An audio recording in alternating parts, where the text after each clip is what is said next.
నమస్కారం సిటీ వార్తలకు స్వాగతం. రిటర్నింగ్ అధికారి సీల్ లేకున్నా పోస్టల్ బ్యాలెట్లను తిరస్కరించవద్దని కేంద్ర ఎన్నికల సంఘం స్పష్టం చేసింది.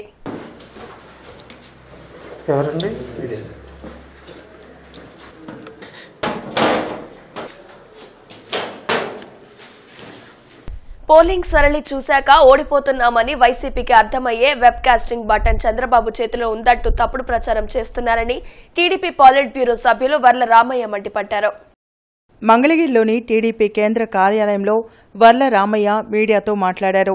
తనకు అన్నీ తెలుసంటూ బిల్డప్ ఇవ్వడం సజ్జల మానుకోవాలని సూచించారు.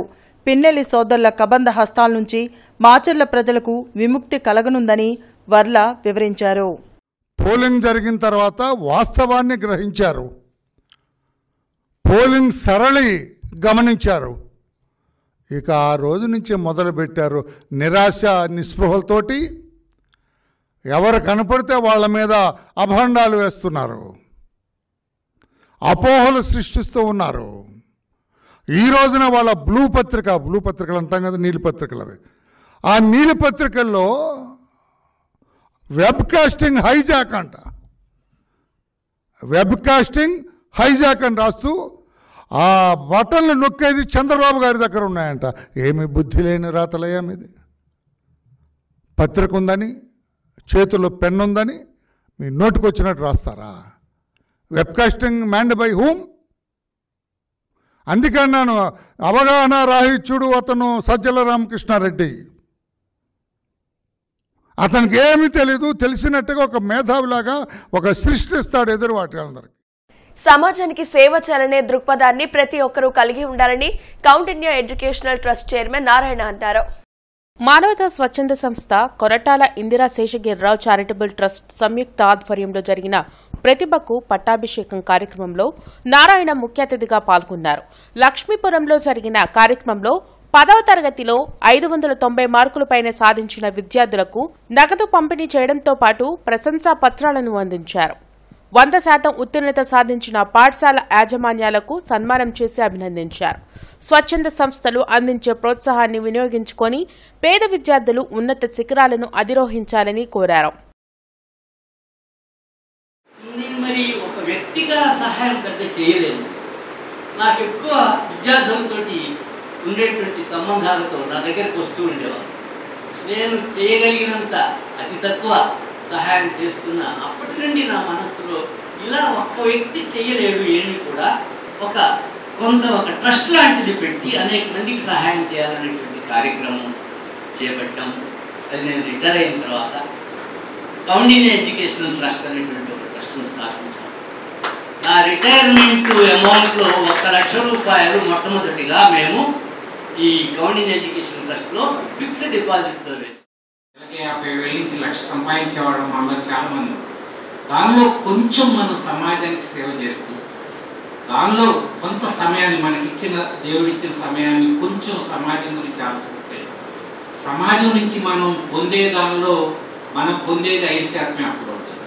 సమాజం నుంచి కొన్ని 100 రెట్లు మనం పొందుతున్నప్పుడు సమాజాన్ని గురించి కొంచెం మనం చేయాలి అన్న ఉద్దేశంతో ఆ రామచంద్రారెడ్డి గారు స్థాపించినటువంటి ఈ సంస్థ గత 20 సంవత్సరాలుగా అద్భుతంగా ముందుకు వెళ్తూ ఈరోజు రాష్ట్రంలో చాలా మంచి సంస్థగా ముందుకు వెళ్తుంది.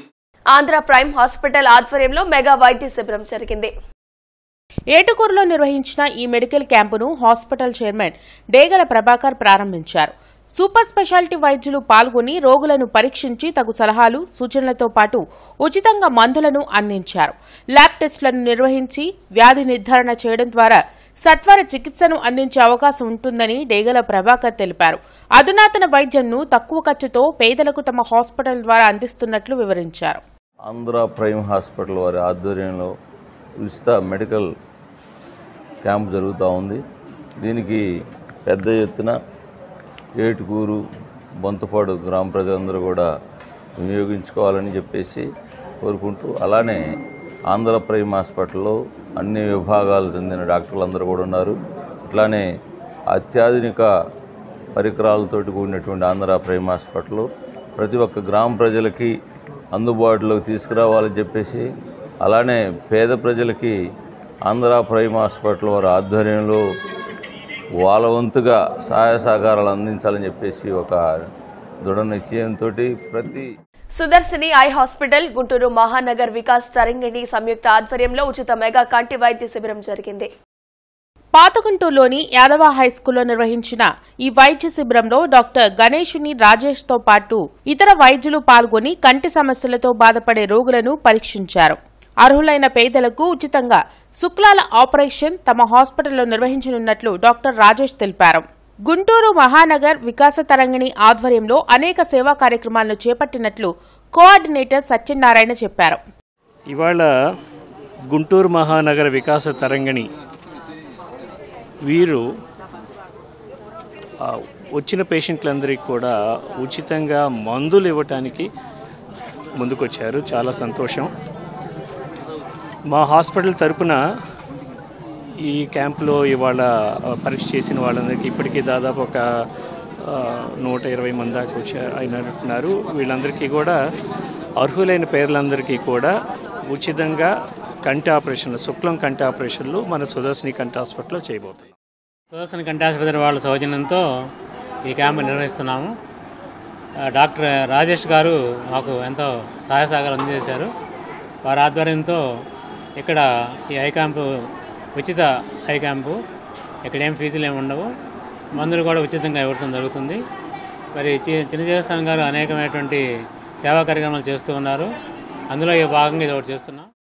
అమృతకాలం కాదిది ఆపత్కాలం పుస్తక రచయిత రాంపల్లి శేషకుమార్ పరిచయ కార్యక్రమం రామన్నపేటలో జరిగింది. జన విజ్ఞాన వేదిక ఆధ్వర్యంలో జరిగిన కార్యక్రమంలో రచయిత శేషకుమార్తో పాటు ప్రోగ్రెసివ్ ఫోరం అధ్యక్షులు మల్లికార్జునరావు, నగరంలోని పలువురు రచయితలు పాల్గొన్నారు. మోడీ ప్రభుత్వం అధికారంలోకి వచ్చిన తర్వాత జరుగుతున్న ఆర్థిక, రాజకీయ విధ్వంసాల గురించి పుస్తకంలో కూలంకుషంగా రాసినట్లు చెప్పారు. పెద్ద నోట్ల రద్దు, జీఎస్టీ పరిణామాలు, కోవిడ్ సమయంలో కార్మికుల సమస్యలపై శేషకుమార్ అనేక పుస్తకాలు రాసినట్లు చెప్పారు. మోడీ ఎంపీలను సస్పెండ్ చేసి మరీ ఇష్టం వచ్చిన చట్టాలకు ఆమోదం తెచ్చుకున్నారన్నారు. మోడీ ప్రభుత్వంలో అదానీ గ్రూప్ పొందిన మేలును పుస్తకంలో వివరించినట్లు తెలిపారు. 2014లో మోడీ ప్రభుత్వం అధికారంలోకి వచ్చిన తర్వాత 2014 నుంచి 2024 ఇప్పటి వరకు కూడా దేశంలో జరుగుతున్నటువంటి ఆర్థిక విధ్వంసాలు, రాజకీయ విధ్వంసాల గురించి చాలా కూలంకషంగా ఈ పుస్తకంలో వివరించడం జరిగింది. రాంపల్లి శేషకుమార్ గారు గతంలో కూడా పెద్ద నోట్ల రద్దు మీద, అలాగే జీఎస్టీ తీసుకొచ్చినటువంటి పరిణామాల మీద, అలాగే కరోనా కాలంలో రోడ్డున పడ్డటువంటి కార్మికుల సమస్యల మీద, అలాగే అనేక సమస్యల మీద ఆయన పుస్తకాలు రాయటం జరిగింది. అలాగే అనేక ప్రసార మాధ్యమాల ద్వారా టీవీల ద్వారా, అలాగే పత్రికల్లో కూడా అనేక వ్యాసాలు రాశారు. అటువంటి రాంపల్లి శేషకుమార్ గారిని ఈ పుస్తకాన్ని పరిచయం చేసే ఉద్దేశంతో ఈరోజు గుంటూరులో ఇక్కడ సమావేశం నిర్వహించడం జరిగింది.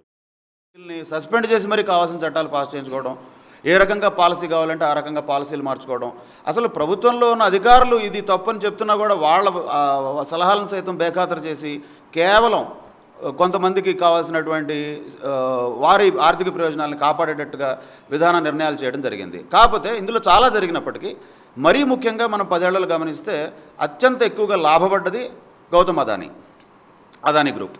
సో ఆ పర్టికులర్ గ్రూపు ఎన్నో రకరకాలైనటువంటి వాళ్ళకు జరిగినటువంటి మేళ్ళు, లేకపోతే ఈ పర్టికులర్ ఏరియా ఆఫ్ బెనిఫిట్స్ ఉన్నప్పటికీ, వాళ్ళకి ఇచ్చినప్పటికీ అందులో కొన్ని ఏరియాస్ని మాత్రం స్పెసిఫిక్గా కొంచెం డీటెయిల్డ్ అనాలిసిస్, డీటెయిల్డ్ రిపోర్ట్ కూడా ఇందులో ఇవ్వడం. అవగాహన సంస్థ ఆధ్వర్యంలో ప్రతి ఆదివారం జరిగే ఆరోగ్య సభ కార్యక్రమంలో ప్రముఖ మానసిక వైద్యులు పాల్గొన్నారు.